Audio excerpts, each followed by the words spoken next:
estão vindo, ainda mais belos que antes. Os estudantes dão flores que animam os professores e fazem parar os passantes.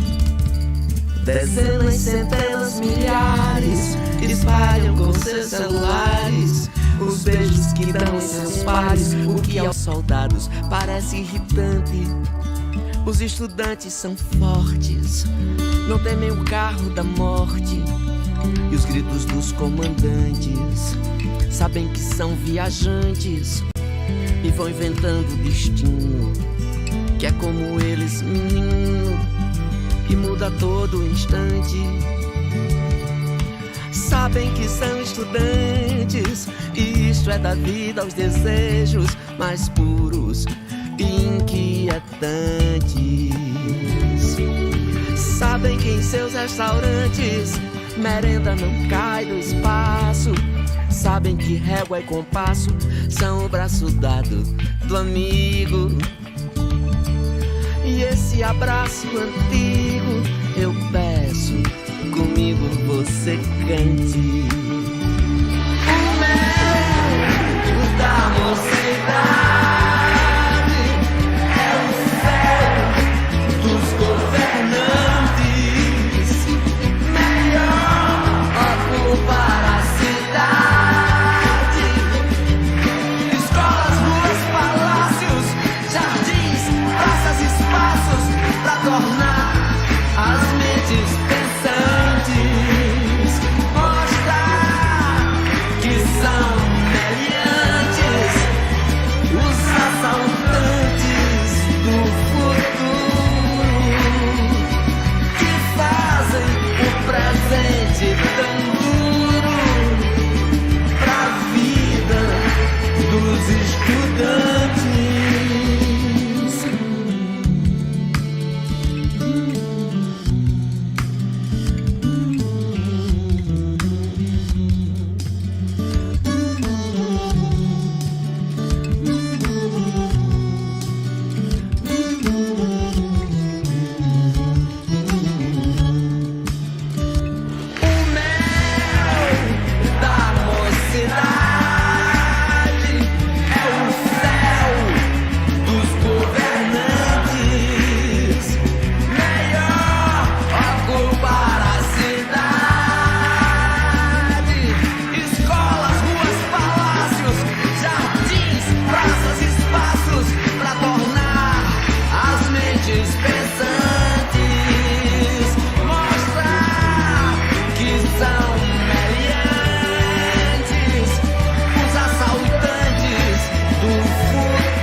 Olá, boa noite a todos e a todas. Eu sou a professora Edneia, da Universidade Estadual do Paraná, e estou na organização e na coordenação desta atividade de hoje, né, mais uma etapa do nosso curso de formação inicial e continuada dos profissionais da educação básica, onde nós discutimos aspectos teóricos e práticos da educação pública no estado do Paraná. Esse é o nosso terceiro encontro. Nós tivemos as duas primeiras etapas, né, já no mês de abril e no mês de maio. Agradecemos a colaboração de todos os colegas, né, que a nossa mudança de data. Acho que o Demilson está com o microfone aberto. Demilson, por favor. Quer manter o microfone fechado. Então, nós tivemos necessitamos, né, fazer essa mudança em relação à data. Nós teríamos atividade no início agora de junho, mas coincidiu com algumas escolas que marcaram, e acho que muitas escolas, né, na verdade, do estado, marcaram conselho de classe. Alguns outros núcleos regionais de educação marcaram também reposição do dia 29 de abril, então, nós achamos que seria mais adequado a gente fazer essa alteração de data. Nós sabemos que toda alteração de data é complicada, porque nós não temos como atender a todas as necessidades das datas que estão disponíveis, né, porque nós temos um grupo aqui muito variado, nós temos profissionais que atuam na educação básica, os funcionários de escola, nós temos professores da educação básica da rede, temos professores da rede municipal, temos nossos professores das universidades, professores das várias universidades que estão conosco, inclusive na organização desta atividade, né? Temos também os nossos estudantes dos cursos de graduação, dos cursos de licenciatura e de bacharelado também, alguns cursos que estão aqui conosco. Então, é difícil a gente organizar um momento em que seja possível atender a necessidade de todos, para que todos e todas possam participar. Então, nós temos feito as nossas atividades normalmente aos sábados, fizemos essa agora na sexta-feira, e nas outras atividades, como nós sabemos também da grande dificuldade com que muitos profissionais têm de acompanhar as nossas atividades, mesmo no sábado, porque nós sabemos que o sábado ele está bastante sobrecarregado, com as atividades na escola ou com outras atividades aqui ainda, nós temos possibilitado a que as pessoas que não conseguem acompanhar de forma síncrona possam fazer também uma reposição por meio da leitura dos textos que nós temos indicado, que estão todos lá no nosso Drive, assistiram, né, o vídeo da palestra de cada um dos encontros e também responder algumas questões ali, que serão questões do nosso debate aqui de forma síncrona. Então, nós vamos manter todos, que todos, ainda que não sejam, possam acompanhar os interesses das políticas da educação, para que nós melhore essa realidade e a partir das posições e na situação hoje, né? Sobre essa, temos problema na encerrar essa primeira curso, alguns de nós inscritos no os inscritos, mas assim, porque, né? Todos dando mensagem a todos a PP Sindicato, a Conferência de Educação, né, as conferências regionais que estão acontecendo agora e depois a conferência estadual. Então, nós tínhamos programado para o dia 25 de junho mais uma atividade, vai bater com essa atividade da PP. O início de julho nós tínhamos também, né, meados de julho nós tínhamos uma atividade marcada para o dia 16, mas é a data da CONAP e nós temos 100 delegados daqui do estado do Paraná, que é o Rio Grande do Sul, da CONAP, e os nossos que estão no dia de julho. Também nós temos nacionalizar o período de julho, nós temos uma janela em que não há atividades da SEED e não há atividades da PP Sindicato para que a gente conclua a primeira etapa. A primeira etapa são 6 encontros que totalizam 24 horas. Tá? Então, nós estamos no terceiro, nós temos mais 3 encontros ainda. Então, a proposta é que a gente utilize o dia 11 de julho, que é uma segunda-feira, que vocês já estarão de recesso, né, a educação básica estará de recesso na escola, que a gente utilize neste horário também, um pouquinho mais cedo, podemos fazer até a partir das 17h30, para não terminar muito tarde, esse encontro, então, no 1º em julho, dia 17 de julho, e depois mais 2 sábados em julho, 23 e 30 na sequência. Assim, nós conseguimos encerrar a primeira etapa aqui no mês de julho, e começamos a preparar a segunda etapa, que pressupõe 16 horas. São 40 horas ao todo, 24 horas na primeira etapa e 16 horas na segunda. Então, se nós concluirmos agora em julho, a gente consegue ter um fôlego aí para preparar a segunda etapa para o segundo semestre, e a segunda etapa nós queremos privilegiar o trabalho presencial, por isso nós vamos precisar, inclusive, de uma boa organização para que a gente possa fazer organizar os grupos de estudos presenciais em cada região, em cada núcleo, para que todos possam participar, né? Então, a nossa proposta de data de alteração é essa, né? 11 de julho, 23 de julho e 30 de julho. 23 e 30 são sábados, da forma como nós já fizemos da outra vez, das 9 até o meio-dia, e do dia 11, que é uma segunda-feira, às 17h30 ou 18h30, começando nesse horário intermediário, para que não termine, então, muito tarde, né? Depois vocês podem fazer as manifestações, aí no chat a gente vai conversando e enviaremos para todos por e-mail e também nos nossos grupos do WhatsApp as datas para que todos possam, então, acompanhar, né? Eu quero agradecer aqui a presença da Fernanda Neves do Fernando Neves e da Rafaela Castilho, que estão conosco, são os nossos intérpretes de Libras e que vão acompanhar essa atividade de hoje, né? Nesta atividade, então, nós temos como tema a questão do empresariamento da educação, né, no nosso estado, como é que isso tem acontecido. Nós estamos organizando uma forma de entender a realidade a partir de questões mais amplas, e nós vamos levando para as questões relacionadas à escola, ao nosso dia a dia. Então, hoje a professora Adriana Medeiros de Farias é a nossa convidada. Ela é professora associada do Departamento de Educação da UEL.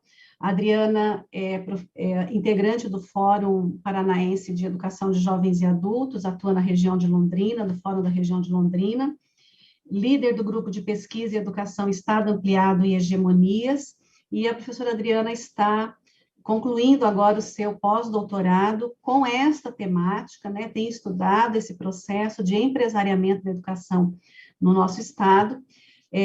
Nós disponibilizamos 3 textos de referência, que são textos teóricos, para que a gente faça essa discussão um pouco mais densa, mais teórica, sobre o significado desse empresariamento da educação, que está disponível lá no nosso Drive, né, e teve a oportunidade, ou mesmo depois da conversa, para novamente rever algumas questões ali que possam ter ficado, né?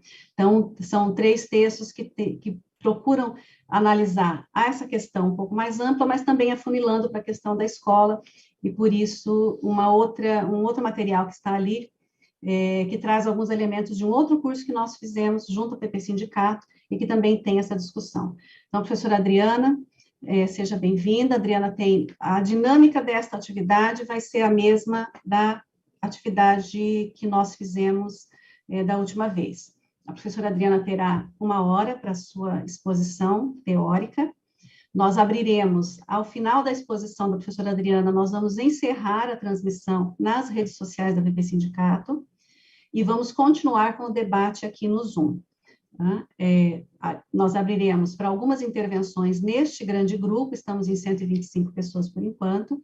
Depois dessa intervenção inicial, nós nos dividiremos em 3 grupos, para daí fazer uma conversa e para que mais pessoas possam se colocar a respeito dessa temática do encontro de hoje, né?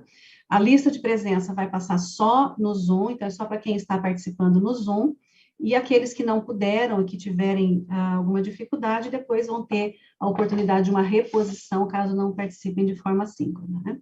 Então, professora Adriana, seja bem-vinda. Adriana, que nos ajuda a entender também todo esse processo que é muito complicado, né? Tem muitos meandros, muitas nuances, e que a gente precisa interligar para que a gente possa entender essa relação com o chamado empresariamento da educação e a relação com aquilo que está acontecendo lá no dia a dia, na nossa sala de aula, na nossa escola. Professora Adriana, a palavra é sua. Obrigada, Edneia. Boa noite a todos, boa noite a todas as pessoas que aceitaram o convite para participar do nosso curso de extensão. Fizemos o convite, as pessoas aceitaram. Que bacana, Edneia, a gente aqui numa sexta-feira à noite, né, com uma presença significativa. Eu dei uma espiada aqui, professores que a gente conhece da universidade, da educação básica, militantes de movimentos sociais, dos movimentos sociais, estudantes das licenciaturas, dos cursos de pedagogia, das diferentes instituições. Então, identificando com quem nós vamos dialogar essa noite, além das outras pessoas que também estão num outro espaço e que a gente aqui não identificou nesta sala. Então, Edneia, você já fez uma apresentação, e eu diria que hoje à noite, o tema dessa noite, o empresariamento da educação pública no Brasil e no estado do Paraná, é um tema que eu vou abordar a partir, sim, dos estudos que eu iniciei no pós-doutorado, e que esses estudos, eles então se desdobraram no projeto de pesquisa hoje que eu tenho coordenado na Universidade Estadual de Londrina, também a partir do grupo de pesquisa do GPE, grupo de pesquisa em educação, estado ampliado e hegemonias. Então, desse lugar também que a gente vem pensando esse processo, assim como o diálogo sempre frequente com o GTO, com outros pesquisadores que vêm estudando essa temática que, vamos combinar, não é uma temática muito fácil da gente compreender pelas tramas que o processo de empresariamento nos coloca. Mas não tem problema não, porque temos muitos pesquisadores, pesquisadoras, os profissionais da educação que estão atentos, e a gente vem desvelando, vem trazendo para o debate essa problemática a ponto da gente compreender, e mais do que compreender, a gente se organizar.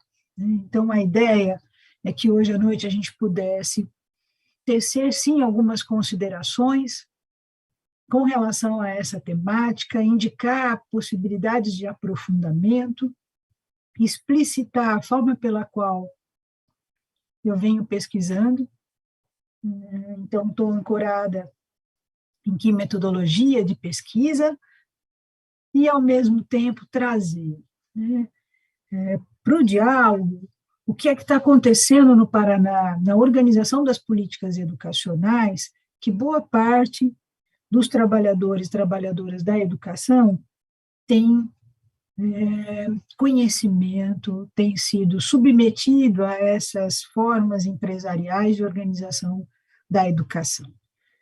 Então, compreendendo o espaço de onde eu venho produzindo, o caminho que eu venho produzindo, vamos entender a pesquisa. Então, a pesquisa ela tem um desdobramento, que é um desdobramento no âmbito da compreensão do processo das formas de dominação burguesa no Brasil e no estado do Paraná. O estado do Paraná não é escolhido só porque nós estamos aqui no estado, na Universidade Estadual de Londrina. O estado do Paraná, ele é referência nacional para a implementação dessas políticas que estão sob o viés empresarial. Então, não só estamos aqui diante da implementação dessas políticas, mas sendo submetidas cotidianamente a essa forma empresarial.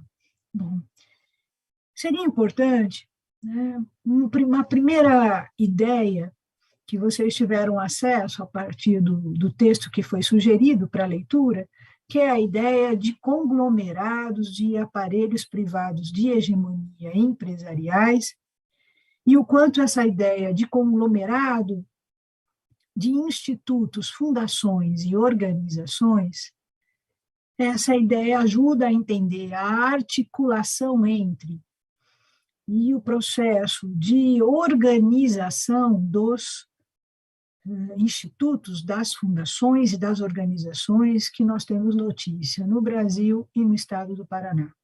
Então, no Brasil, a gente vem construindo, a partir das análises, uma ideia bastante consistente de que temos, na direção das políticas educacionais, uma organização que nós poderíamos chamar, Fundação Lehman, sobretudo, de uma organização, de um aparelho privado de hegemonia, na concepção gramsciana, que está na direção, na organização e na articulação dos outros APHs. Então, enquanto Fundação Lehman, que também é um conglomerado, que tem a sua organização a partir das empresas e dos seus chamados braços sociais, né, das suas fundações, então aqui a gente pode identificar imediatamente uma relação importante entre os sócios. Então, nós estamos falando do Lehman, do Teles e Sicupira, que são os principais sócios, os principais acionistas que compõem o conglomerado de empresas Lehman, e da mesma forma que eles se organizam enquanto conglomerado empresarial, nós vamos identificar essa organização sendo reproduzida nos seus braços, chamados braços sociais, ou, se vocês preferirem, entendendo melhor essa ideia, nas fundações, nas organizações que nós temos conhecimento. Eu vou destacar algumas para ficar ainda mais próximo da gente. Então, ao mesmo tempo que nós temos a Fundação Lehman, nós temos a Fundação Estudar e o Instituto Smart. Cada uma dessas organizações é uma organização que tem um campo específico de atuação. Então, nesse campo específico de atuação, é possível perceber como o foco tem sido a educação básica, o ensino superior e a pós-graduação.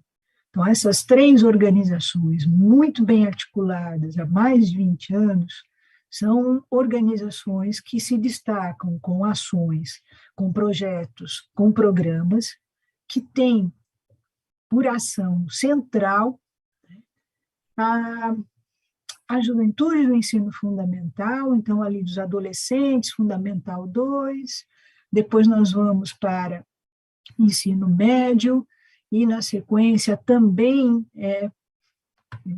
alvo, né, das ações dessas organizações, sobretudo da Fundação Lehman, a graduação e as chamadas bolsas de pós-graduação.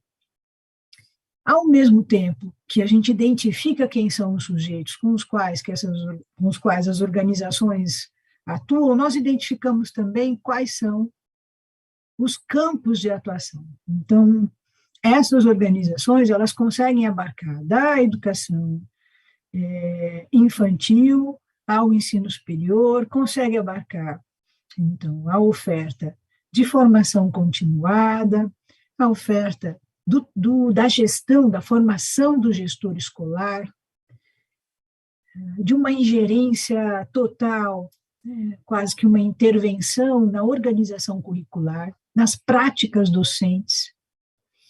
Todos esses campos são campos de objeto dessas organizações.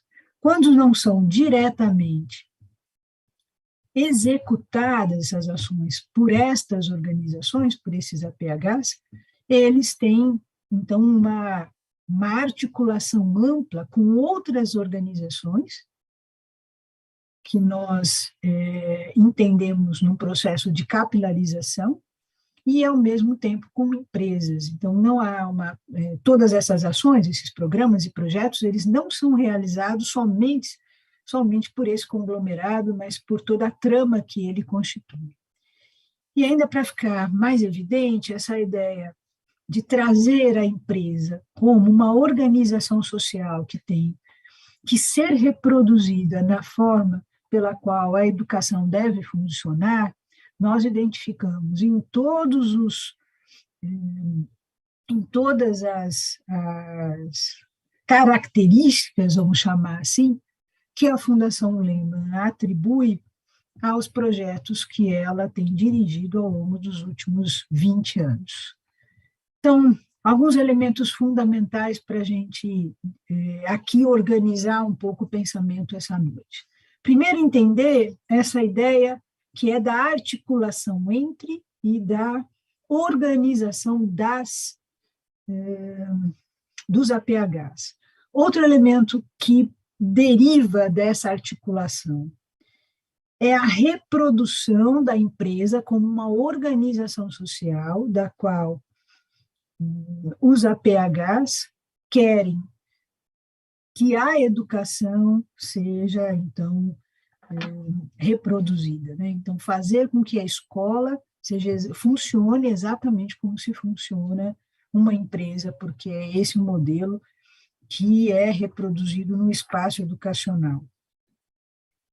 Um terceiro elemento, que a gente depois aqui vai desdobrar para exemplos, para várias situações que cada um de nós tem vivido aqui no estado do Paraná, é o destaque para que o governo, o poder público, ele passa a ser, nesse processo, o principal cliente dessas organizações.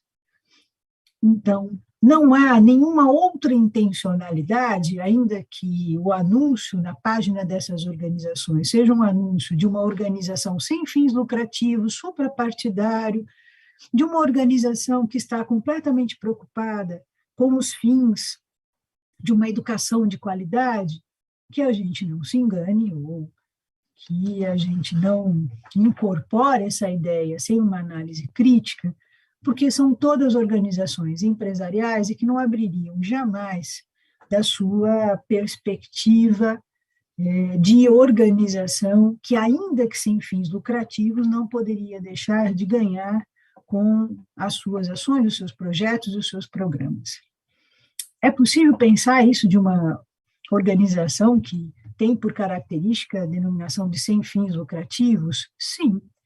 Nós temos já várias análises que vão nos indicando o quanto essas organizações têm não só a isenção fiscal, não só essa possibilidade de atuar frente à isenção fiscal, como elas também são beneficiadas dos acordos que elas estabelecem com o poder público.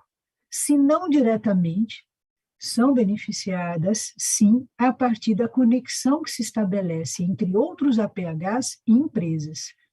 Então, todas essas organizações, elas têm uma capilaridade e uma articulação tal que elas não estabelecem nenhum acordo com o poder público se elas não carregarem com os acordos, os termos de fomento, as relações contratuais, que são muito frágeis entre o poder público e estas organizações, elas não caminham sozinhas, elas sempre estão acompanhadas de outras empresas, de outros APHs, e que vão disseminar, pela característica que uma rede pública tem, da possibilidade de produção de escala, né? E essa é a ideia central, quando você traz o poder público como o principal cliente de um APH, essa é a natureza das relações contratuais, né? A possibilidade de você produzir escala. Enfim, do que a gente está aqui falando? Que esse processo da participação empresarial na definição das políticas educacionais, essa participação, primeiro, não é uma participação recente, é uma participação que, historicamente, sempre esteve ao lado não só dos aparelhos do Estado, mas também no âmbito da sociedade civil, que esta presença é intra-estado restrito, mas é também no bojo da sociedade civil, que essas organizações vão produzindo consenso em torno de quais políticas educacionais devem ser aprovadas, quais políticas educacionais devem ser disseminadas, e isso vai ficar ainda mais evidente nos fenômenos recentes que foram o BNCC, do que foi mesmo Plano Nacional de Educação, a BNCC, o novo ensino médio, Aqui no estado do Paraná, ainda assim, a implementação do que a gente vem chamando de plataformização da educação, e o quanto essa plataformização, a gente poderia trazer inúmeros outros exemplos, daqui a pouco a gente concentra melhor, né, nessa temática. Mas veja, então, o primeiro elemento, quando a gente pensa em empresariamento da educação, é dizer que esse é um fenômeno recente. Não, não é um fenômeno recente. A participação da burguesia no segmento empresarial, na decisão daquilo que interessa ou deixa de interessar a classe trabalhadora, foi uma participação com estudos que mostram anterior, por exemplo, ao golpe civil empresarial militar de 64, então nós temos estudos de René Dreyfus já mostrando uma teia enorme de empresas definindo, né, as políticas governamentais. A partir desses estudos, outros estudos importantíssimos foram realizados para mostrar no campo do agronegócio, para mostrar ainda no campo da educação, né, a participação da ABAG, a participação do movimento, que depois vai derivar o movimento Todos pela Educação. Então, eles sempre estiveram presentes. O que tem nos chamado a atenção no processo de empresariamento? O que tem nos chamado a atenção é que, a partir dos anos 90, nós temos analisado uma expansão significativa desses APHs. Nós temos analisado que essa expansão é uma expansão muito mais articulada, a ponto, né, dos representantes da fração empresarial burguesa se organizarem no movimento, definindo e conseguindo formar o consenso de políticas que hoje nós estamos já no processo de implementação. O que também nos chama a atenção é a produção de um consenso, não só entre a fração empresarial, mas a produção de um consenso e de uma condição quase que inevitável da participação dessas fundações, desses institutos na formação docente, dentro das universidades, dentro da escola e dentro dos espaços, dos aparelhos do Estado. Então, esse é um movimento que a gente precisa compreender que ele não é mais tão isolado e tão desarticulado. De que forma a gente pode compreender? Bom, só através do materialismo histórico dialético, só através do método que nós nos utilizamos para fazer com que a compreensão da realidade na busca de uma totalidade, é esse o método que nos coloca em condições de olhar o funcionamento dessas organizações no espaço vivo, no espaço cotidiano. Então, é a própria condição da nossa vida que tem trazido elementos concretos para a gente entender que nós não estamos mais falando da venda de uma apostila na porta de uma prefeitura. Nós não estamos falando mais da venda de um livro didático para uma prefeitura ou para a compra da sede. Nós estamos falando de uma articulação tal que é possível, sim, identificar um processo de mercadorização e de mercantilização da educação.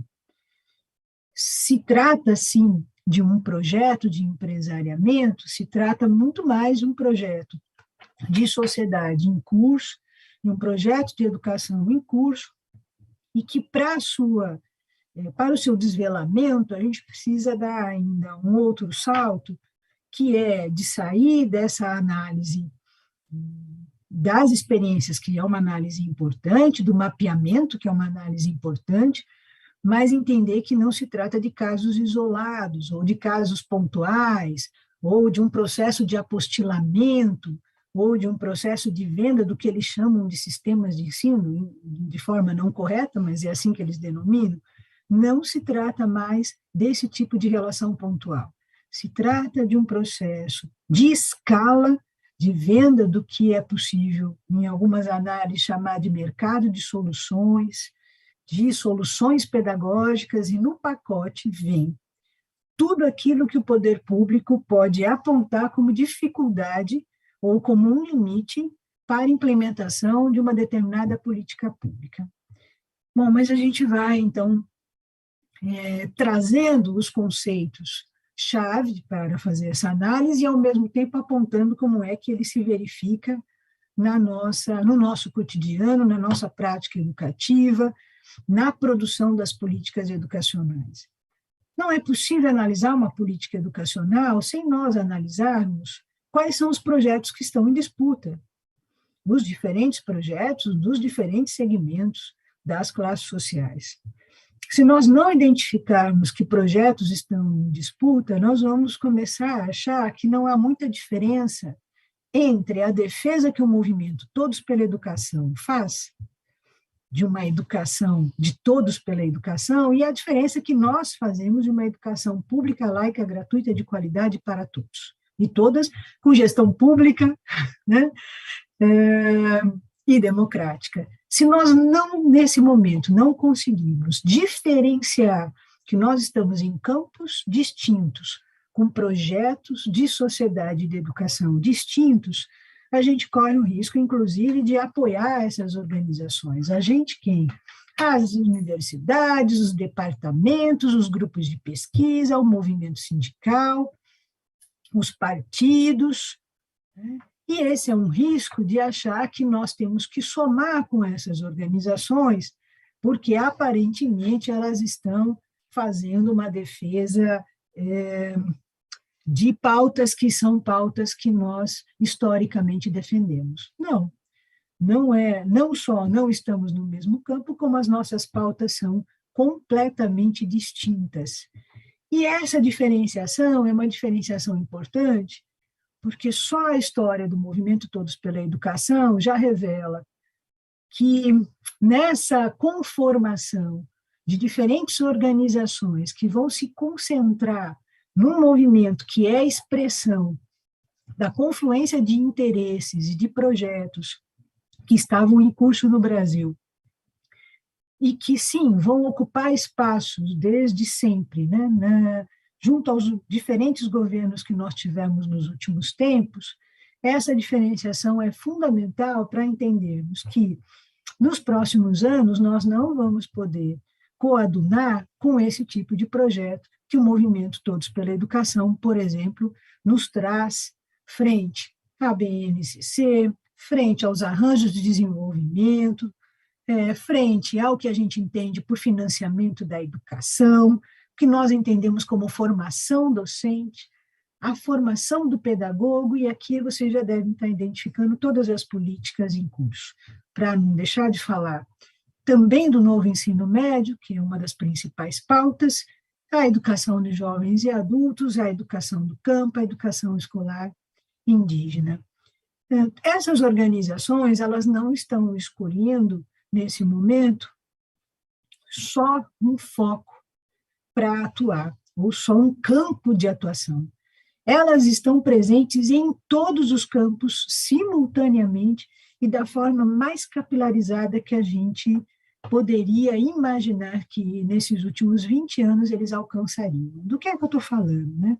Eu estou aqui dizendo que, a partir das experiências que a Fundação Lehman, por exemplo, dirigiu com diferentes estados, e o estado do Paraná é uma dessas experiências, a Fundação Lehman conseguiu dirigir essas experiências junto com outras organizações em outros estados, e o principal foco nesse próximo tempo será a entrada e a capilarização destes projetos, desses produtos e serviços que eles têm na rede pública municipal.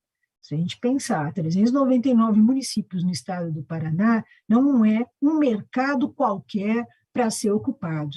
E não será um único produto a ser vendido. Basta que o município anuncie. Se a sua necessidade é formação de professores, não há problema. Temos aqui 3, 4 organizações que fará, sem nenhum esforço, a formação continuada dos professores da rede pública municipal. Bom, se você quer implementar uma gestão escolar, abre aspas, democrática, com eleição para diretores e diretoras, não há problema, nós temos aqui uma organização específica para fazer isso. Bom, se o Estado do Paraná quer fazer um processo seletivo com professores e youtubers, não tem problema, nós temos aqui uma solução, uma plataforma e um protocolo para que esses professores possam se submeter a um processo seletivo que faça uso das plataformas e secundarize o objetivo principal da docência. Então, estou aqui, evidentemente, né, num tom bastante irritante, né, de pensar e descaracterizando a seriedade que pode ter um projeto como esse. Estamos falando de campos completamente distintos e de concepção de educação completamente distintas. Só a Fundação Lema, então, se organiza nesse processo? Não.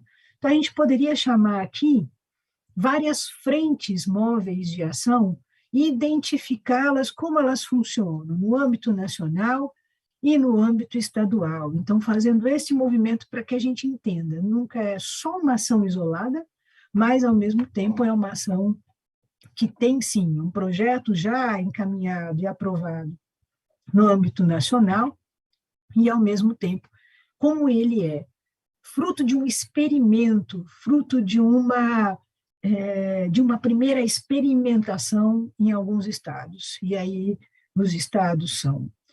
Vamos pegar aqui uma frente para a gente poder compreender a ação desses aparelhos privados, desses agentes privados. Então, por enquanto, eu estou falando das organizações, depois nós vamos identificar os intelectuais orgânicos que são responsáveis por essas ações. Então, as primeiras frentes que a gente poderia identificar nesses dois movimentos é a frente que introduz estes intelectuais orgânicos junto ao poder público. O Estado do Paraná vai lembrar de 3 movimentos interessantes. A seleção para secretário municipal de educação de Londrina, que foi uma seleção organizada por uma instituição chamada Vetor Brasil. A segunda experiência é uma experiência que selecionou uma figura que era o secretário regional de educação de um consórcio chamado Codinorp, na região norte do estado do Paraná, que abarcava, então, 10 municípios. Uma terceira experiência, esta com uma repercussão ainda maior no estado, que foi a seleção para os chefes, assim se chamava, seleção para os chefes dos núcleos regionais de educação, os NRIs. O que essas 3 experiências têm em comum? Um projeto de introdução dos intelectuais orgânicos, representantes dos interesses empresariais, diretamente no primeiro escalão, no segundo escalão, e nas organizações, departamentos, coordenações dos aparelhos do Estado. Só o Paraná realizou essa experiência? Bom, o Paraná foi, sim, o primeiro estado a experimentar essa forma que eles chamam de atração e de seleção de pessoas para atuar na gestão pública, mas não foi só o Paraná. Tivemos experiência no Rio Grande do Sul, São Paulo, Rio de Janeiro, Ceará, Sergipe, outros estados. E esses estados, eles foram resultado de um documento que, no programa Aliança, que é organizado entre Fundação Lema, Instituto Humanize, e República.org e Fundação Brava, que é uma aliança entre essas diferentes organizações, para nós é uma articulação desses aparelhos empresariais, e nessa articulação eles vão se organizando junto aos governadores para que eles tenham adesão a esse tipo de projeto. O que é que eles ganham com isso? Eles ganham uma pessoa selecionada a partir de critérios gerencialistas, de critérios empresariais, com afinidade, evidentemente, para implementar as principais políticas educacionais que são eleitas por essas organizações. Quais políticas educacionais? Posso repetir, né? BNCC, novo ensino médio, a implementação dos 80% de ensino à distância, em alguns projetos 100% da oferta de ensino à distância, o fim da educação pública, porque a afinidade desses intelectuais orgânicos é a afinidade não, novamente, com os projetos que nós entendemos que são prioritários para a educação pública.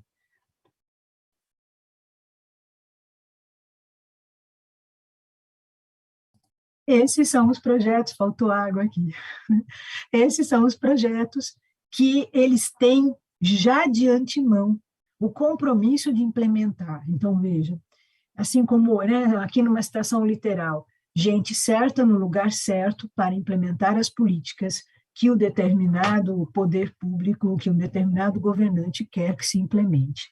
Mas não necessariamente que esse governante que nós votamos implemente, mas sim que há no acordo um projeto do próprio segmento empresarial já alinhado para que esses estados também façam de forma, como eles denominam, eficiente, eficaz. E esse é um elemento fundamental para demonstrar como o Paraná será o primeiro estado, não só nessas experiências de atração e seleção, mas também será o estado a organizar e a implementar a BNCC com uma agilidade fenomenal. E não faria isso se também não tivesse com um conjunto de pessoas que estão destinadas, preparadas e selecionadas para isso.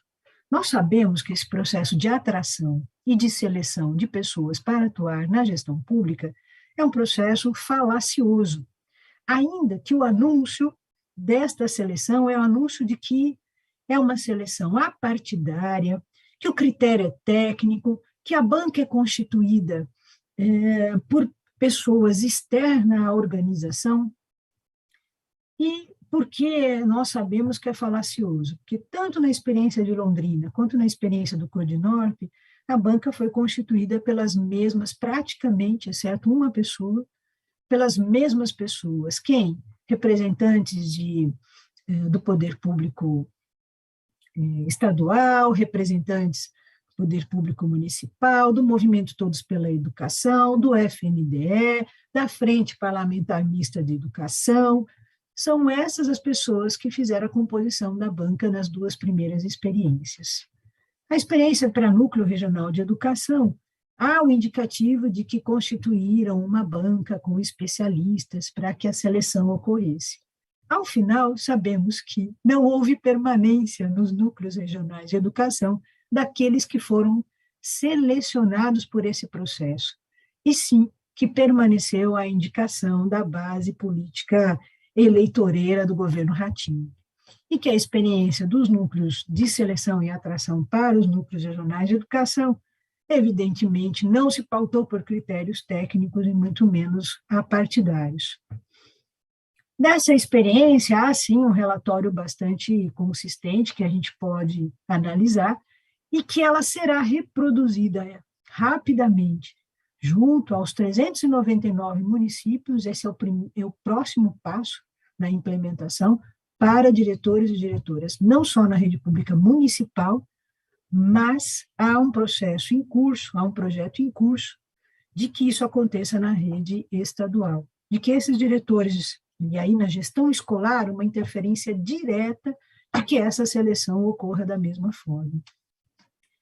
E como nós já temos as experiências anteriores analisadas, sabemos como elas se darão. O contrato é o contrato imediato do selecionado com o projeto empresarial. E hoje não precisamos não só dessa seleção, mas de um acordo que se faz, sobretudo nas bases da coerção, né, e da coação, para que a gestão escolar implemente o projeto gerencialista. Ou implementa, ou é desligado, é deslocado, enfim.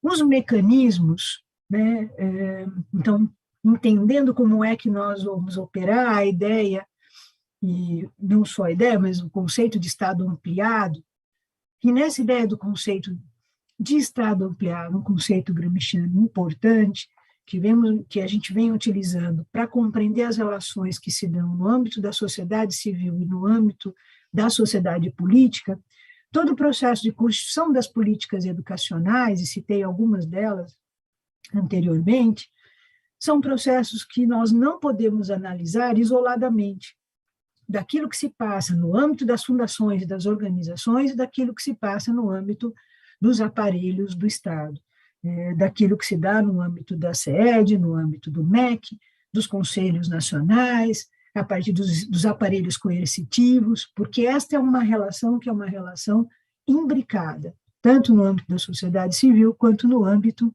da sociedade política, e que não há uma restrição de que as ações de coerção elas são restritas somente aos aparelhos do Estado, que as ações de coerção elas também se dão no âmbito da sociedade civil, e que o processo de produção de hegemonia também não é só no movimento da sociedade civil, mas também no âmbito da sociedade política. Então, a ideia de Estado ampliado é uma ideia que complexifica a análise das políticas educacionais, que faz com que a gente tenha uma compreensão muito mais complexa do processo de elaboração de uma política, no processo de planejamento e no processo de implementação, e identificar, sobretudo, que a elaboração das políticas educacionais, ela se dá no bojo da luta de classes.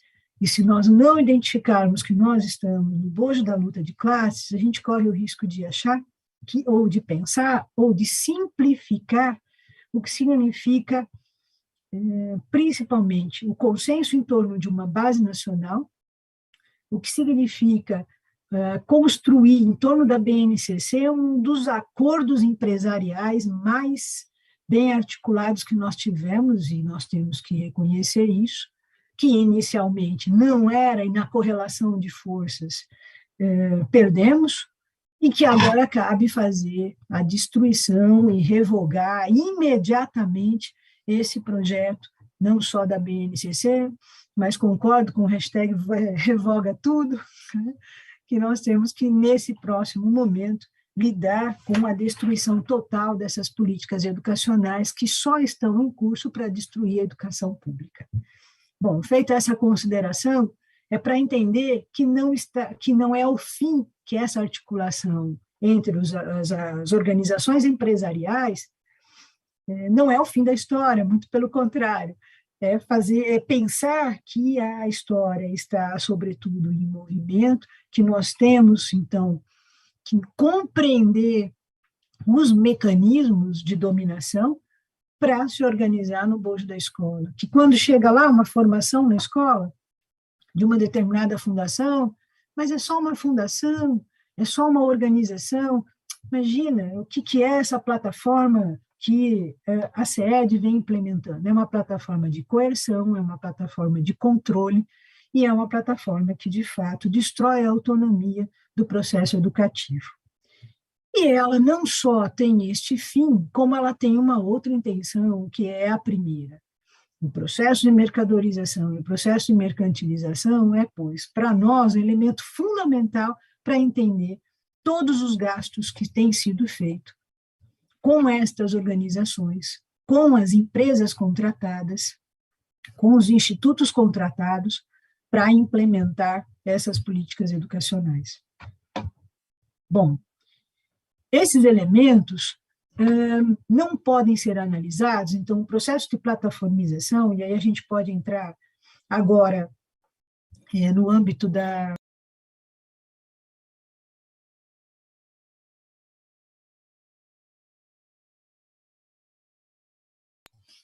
a gente poderia entrar agora no âmbito não só da seleção, mas também de outras frentes, que nós vamos chamar de frentes móveis de ação, que essas organizações têm. Então, simultaneamente, na implementação desses gestores, para que eles façam não só o planejamento das políticas, mas também a forma pela qual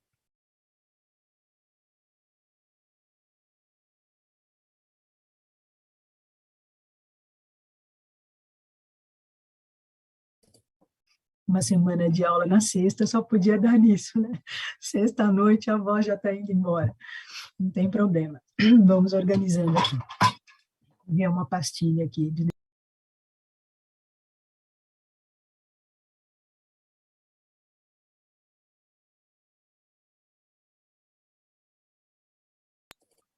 Vamos lá.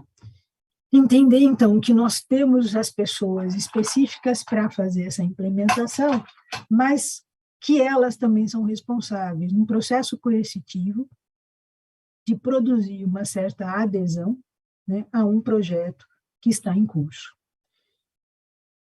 Entendendo essa frente de atração e seleção, a gente podia passar para a frente da organização dos currículos. Como que os currículos eles são não só definidos, mas como eles foram alinhados por essas organizações nas diferentes frentes que eles tiveram. Não é à toa que a Fundação Lehman foi secretária, né, assumiu a secretaria do Movimento pela Base. O Movimento pela Base teve um papel fundamental na disseminação de um consenso em torno da base. Ao mesmo tempo que o movimento Todos pela Educação vai constituindo, junto ao poder público, as condições de aprovação da base. Isso não é suficiente se não fosse, Dinéia, vou precisar de 1 minuto mesmo, senão sob pena de a gente não ter mais voz nenhuma para o resto dos 15 minutos, só 1 minuto. Ok, Adriana. Enquanto isso, a gente vai refletindo, né, um pouco sobre todos esses elementos aí que a Adriana tem colocado para a gente, né, que estão lá no nosso dia a dia, que estão na relação da nossa escola, né, nos processos aí que têm interferido tanto no nosso fazer pedagógico, no nosso dia a dia. Eu tenho visto várias manifestações de professores que... Agora, por exemplo, a SED, me parece, né, que apresentou para os professores a possibilidade de atendimento psicológico, né? Então, isso está ligado, né? Claro que todo esse adoecimento que o professor está sofrendo é fruto desta lógica toda, né, que se instala, desse controle, da falta de autonomia do docente, da destruição da carreira, e que para nós, né, nós estamos vivendo um período muito difícil, porque no momento em que destrói a nossa carreira, destrói a essência da nossa profissão, quando destrói o fazer docente, destrói a essência, inclusive, daquilo que para nós é essencial e é fundante na nossa existência enquanto profissionais da educação, né? Que vai muito além só da organização dos processos ali da escola e de materiais, etc. Pronto, Edneia. Eles não nos calarão, né? Estaremos aqui, ainda que cansados de enfrentar tudo isso, mas não vão nos silenciar. Olha lá, Edneia, a gente estava dizendo que o movimento em torno da definição do currículo se deu no âmbito, sim, do movimento Todos pela Educação, mas veja que o movimento pela base teve um papel fundamental na capilarização da ideia de que a base era essencial, de que a base era fundamental e que ela deveria ser aprovada. O próximo passo já estava muito bem articulado, que era, uma vez a base aprovada, temos que implementar com que condições, exatamente como ela deveria se dar no âmbito estadual e municipal.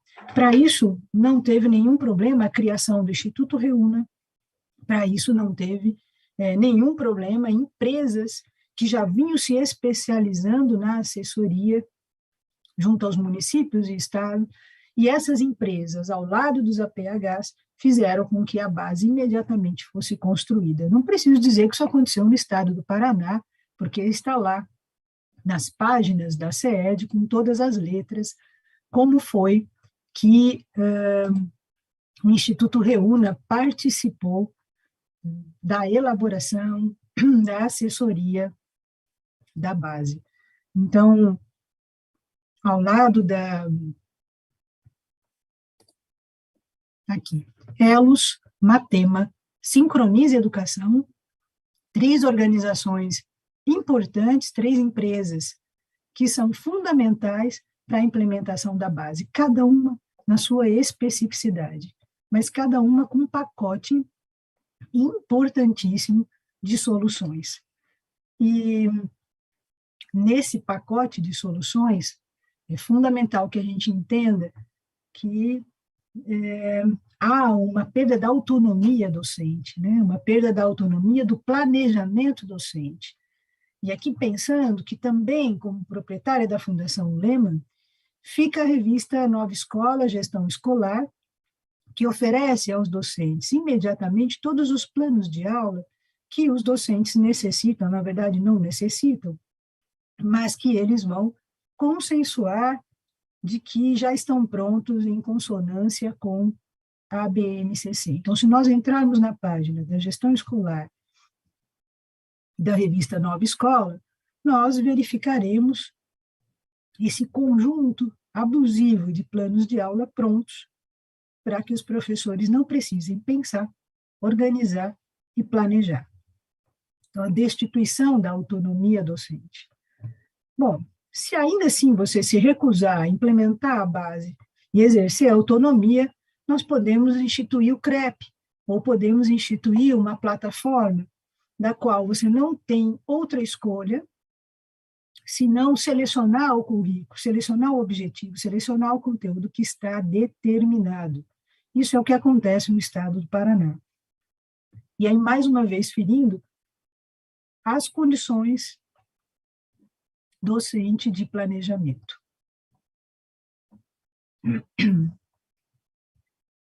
Bom, ainda assim você vai insistir, não tem problema, nós vamos controlar a frequência dos estudantes, nós vamos controlar o que é que os estudantes pensam sobre os professores.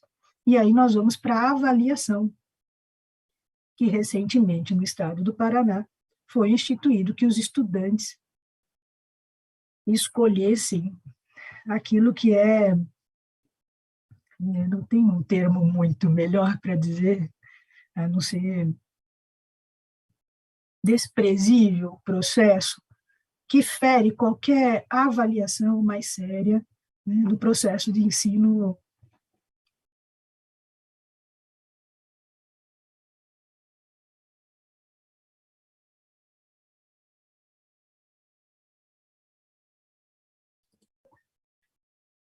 sim, Leilane, o professor diamante. Eu não queria nem dizer, né, o quanto essa situação foi absurda, porque nós estamos acumulando absurdos no estado do Paraná. Essa situação da avaliação, essa situação, esse processo de coerção e controle da atividade docente, né? E não é uma ação isolada, Leilane. Eu acho que é fundamental a gente entender, né? Estou aqui olhando o chat, estou vendo os professores interagindo e já escrevendo o nome de várias ações que coadunam com isso que eu estou trazendo, da forma articulada pela qual as fundações e institutos implementam políticas educacionais consensuadas entre a fração burguesa empresarial, consensuada entre eles e consensuada também entre os seus aliados que estão nas diferentes frentes, nos diferentes aparelhos. Então, aqui pensando em todos os procedimentos que nós tivemos nos últimos tempos e das principais políticas educacionais que foram implementadas a partir dessas frentes empresariais no estado do Paraná. A plataformização, ela é um mecanismo de controle, de fato. A plataformização, ela possibilita a precarização e o controle. Mas, ao mesmo tempo, nós não podemos deixar de pensar que há uma regulamentação em curso, e que essa regulamentação, ela cria, né, uma instância, um arcabouço jurídico que vai fazendo com que todo o conjunto dos trabalhadores tenha que se submeter a esse processo pela ameaça, né, da constituição jurídica.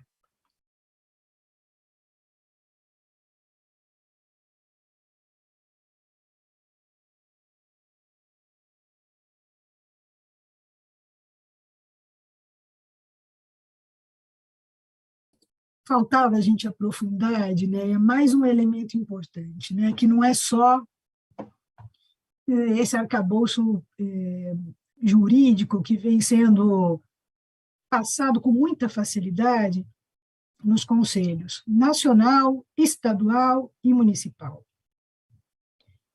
E isso, evidentemente, pela forma que o Conselho Estadual do Paraná, né, foi constituída nos últimos tempos, retirando a participação do movimento sindical, dos maiores movimentos do estado do Paraná, pela forma pela qual há um alinhamento no Conselho Nacional de Educação, que todas as propostas empresariais estão presentes. Lembrando que os intelectuais orgânicos empresariais, eles estão introduzidos nos aparelhos do Estado. E não poderia ser diferente no Conselho Estadual de Educação do Paraná, não poderia ser diferente em vários conselhos municipais, e muito menos no Conselho Nacional. Então, quem é que está lá no Conselho Nacional? Quem são os representantes empresariais que vão fazer com que seus interesses prevaleçam, né? Está lá a maior organização de ensino à distância na presidência, está lá o representante do movimento Todos pela Educação, representante de CONSAD, representantes de vários desses aparelhos privados da própria Fundação Lehman. Quando nós entendemos no Estado do Paraná, no ensino superior, que as fundações estão também nas universidades, então, vamos pensar quais são as fundações do agronegócio que estão fazendo acordos com projetos, com laboratórios, quais são as fundações e as organizações que têm financiado o Programa Agrinho. O Programa Agrinho é, para nós também no Estado, uma expressão importante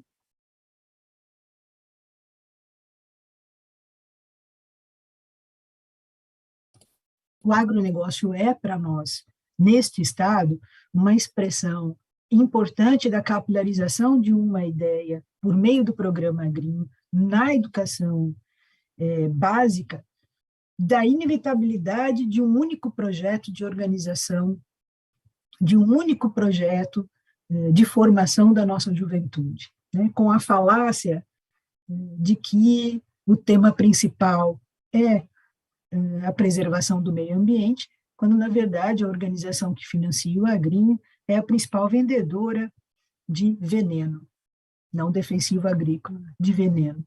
Então, o Programa Agrinho, para a gente ir aqui para um outro elemento para destaque, ele tem cumprido um papel fundamental na formação para a perspectiva falaciosa do que se entende pelo agronegócio, né, do papel que ele desempenha, e, ao mesmo tempo, já com as crianças, com uma série de medidas de mecanismos de promoção, de concurso, de premiação docente do município, com participação da sede, dos núcleos regionais de educação, né? O Programa Agrinho é, para nós, um objeto importante de compreensão da forma pela qual capilariza uma concepção equivocada, única, e de educação sob essa perspectiva, não só empresarial, mas empresarial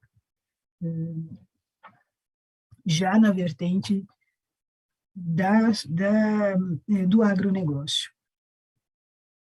Eu vi aqui alguém chamando a atenção para a LGU, né? Eu não sei quanto tempo a gente tem, Edneia, ainda. Nosso horário já está estourado. Nós precisamos abrir intervenções e depois ir para os grupos menores, né? Eu acho que é importante fazer isso. Então, para fechar, aqui no ensino superior, eu disse da relação das universidades com as fundações, mas também não poderia deixar de destacar que a LGU será a principal porta, né? Está sendo a principal porta de privatização da universidade pública. E a gente pode agora, nas perguntas, trazer outros elementos que eu não consegui, evidentemente, apontar nessa fala inicial e nessa fala final quase sem fala.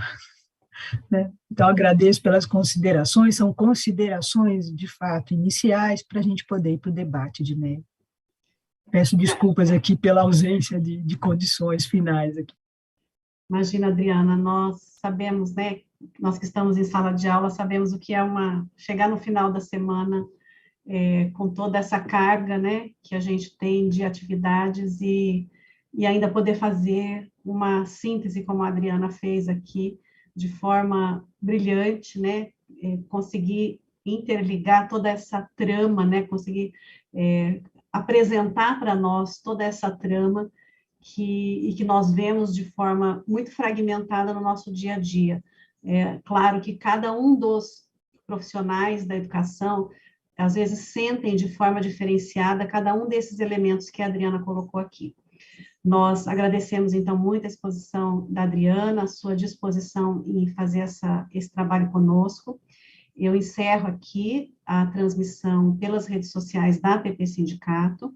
Então, nós encerramos nesse momento a transmissão pelo YouTube e pelo Facebook, mas continuamos aqui no Zoom e nós vamos abrir para algumas intervenções e depois passarmos para os grupos menores em que é possível fazer um diálogo um pouco mais aproximado.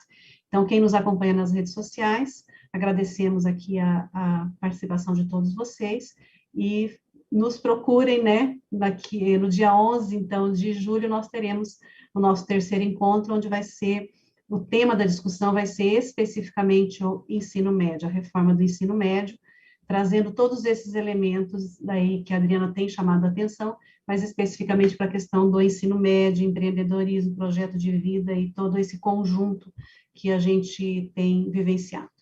Então, uma boa noite a todos, continuamos aqui na sala do Zoom.